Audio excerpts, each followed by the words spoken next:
Hey guys, welcome to the Field of 68 YouTube channel. If you like what you see here, hit that subscribe button and you'll get more college basketball content just like this.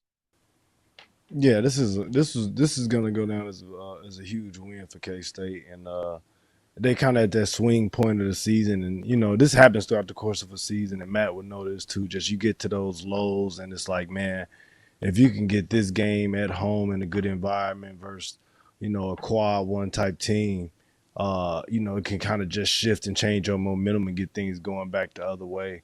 And I think this is obviously they were probably a team that was somewhere around the bubble prior to this anyway. So a big win like this to kind of give them a boost, and it almost be like two wins for them going forward. And then they'll have opportunity down the stretch here to get some more quality wins. But this is definitely a feel good win, man. And after four tough losses in the Big 12 can be a grind at times, especially going into all of these great hostile environments, man. And they got a ton of really good ones in Big 12 country. To get a win here at home against Kansas has to feel good, especially when they traditionally haven't done great against Kansas just in the rivalry in general. So they don't have a ton of wins against them even at their building. So this would be a big one for K-State. I said the number earlier in the show, guys. 11-0 in overtime games in a season and a half. That's Jerome Tang's number. Now, I would love for the stats and research department here at the lovely Field of 68 to look this up for us, but I have a hard time believing there's many programs in this sport. There's no way. There's no way anyone's Nah. like that's as a second-year head coach too. Are you kidding insane. me? 11-0. So genuinely, McCall, is this a stroke of luck unlike any we've seen in college basketball, or is there something about Jerome Tang's ability to get the best out of his team in clutch situations? I mean, look, there's probably a little bit of both, right? I mean, there's a little bit of luck involved because a shot could have gone in here or a missed free throw there, but he finds a way to keep his team calm in these types of situations, which is extremely impressive.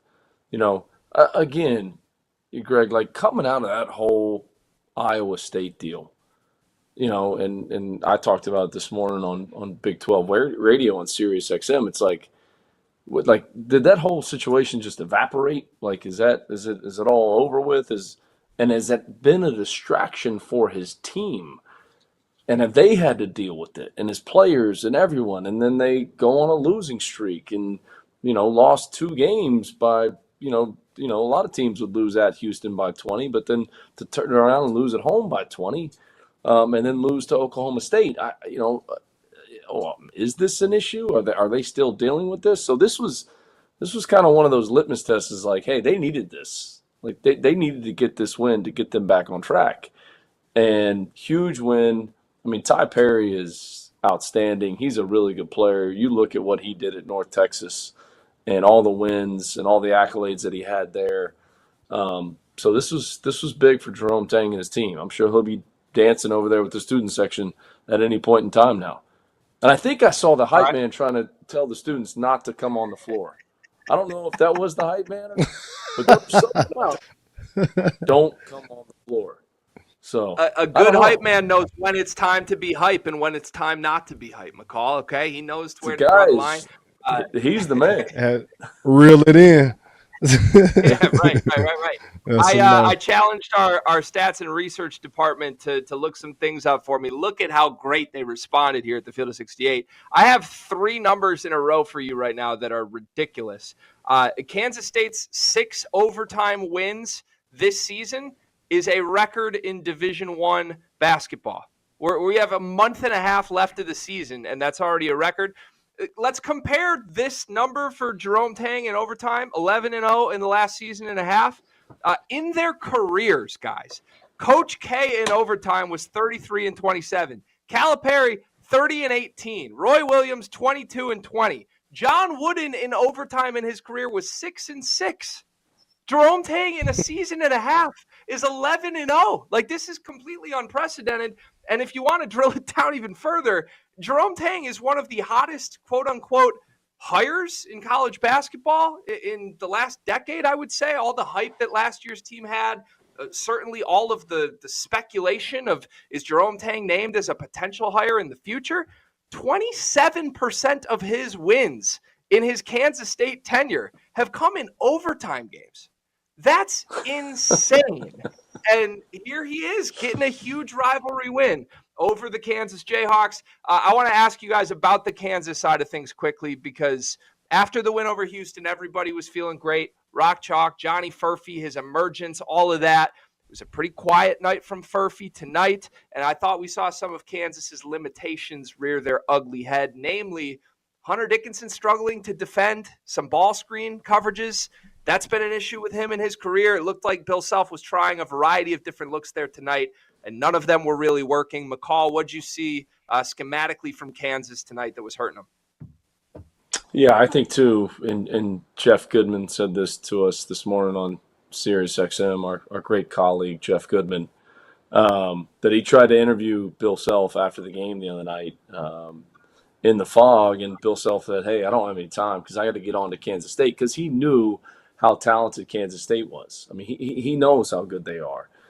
And to have a win like that on Saturday, when everyone was talking about Houston being the team in the Big 12, they're the team to beat, they're the best team in the Big 12, and then you do what you did and score 43 points in the first half and basically run them out of your building, to turn around and have to play on Monday on the road against a team that's lost 4 straight, that's reeling, that's desperate, that's a hard thing to do. That's a really hard thing to do. I am not surprised at all that Kansas lost this game. I think just because of the circumstances and everything that came with this, coming off what they did on Saturday and what Kansas State has been dealing with.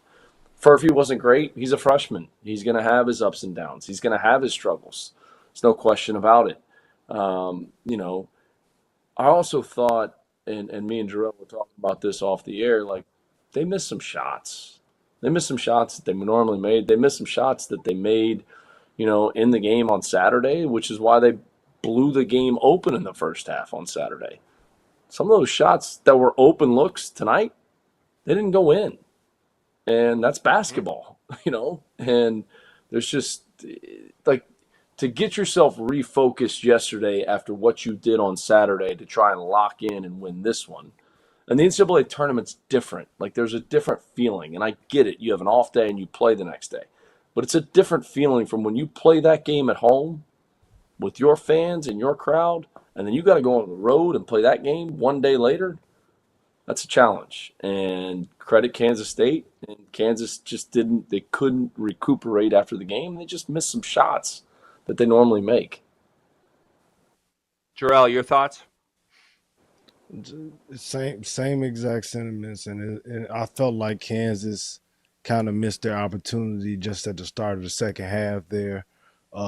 They came out with a really good run to start out the half. They got up to about 9 points. Tang called the timeout to kind of settle everything down. And they did a great job from that point forward of clawing back in it. And, Kansas struggled to score for another one of those stretches of lows that we talked about. They missed some open shots, like Kevin said. Just, man, it was a tough loss for them, and obviously just tough scheduling in general. To have Houston, K-State at K-State, and then Baylor coming up on Saturday is always going to be a tough stretch. It's a little bit of a trap game. They got caught up in it, and they weren't able to pull themselves out of it. And before they knew it, they were in a dogfight, and give credit to Kansas State because they were laying for them and ready to go. Desperate, just like Kevin says, desperate teams. Yeah. It's a dangerous team. Thank you for watching the Field of 68. If you've enjoyed what you've seen here, hit that like button, share this link with your friends, or check out the description for some other places that you can consume Field of 68 content.